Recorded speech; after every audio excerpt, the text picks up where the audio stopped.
আজ আমরা এমন কিছু তারকা সন্তানদের কথা বলবো যারা বলিউডের সেই চিরচারিত ধারণা ভেঙে নিজেদের জন্য বেছে নিয়েছেন একেবারে অন্য পথ। এবার চলুন তাহলে দেখে নেওয়া যাক কে কে আছেন এই তালিকায় যারা অভিনয়ের পথ ছেড়ে অন্য পেশা বেছে নিয়েছেন। 1.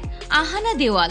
ধর্মেন্দ্র এবং হেমা মালিনীর আদরের কন্যা আহানা রূপালী পর্দায় আসা সত্ত্বেও অভিনয়ে তেমন আগ্রহ দেখাননি, বরং ফ্যাশন ডিজাইন আর ইভেন্ট ম্যানেজমেন্টের প্রতি তার ঝোঁক ছিল বেশি। সে পথ ধরে আজ তিনি একজন সফল স্টাইল কনসালটেন্ট এবং আউটফিট কিউরেটর হিসেবে পরিচিত। রেড কার্পেট থেকে দূরে থাকলেও গ্ল্যামার ওয়ার্ল্ডের সঙ্গে তার যোগাযোগ রয়েছে বেশ নিবিড়। 2. আরিয়ান খান।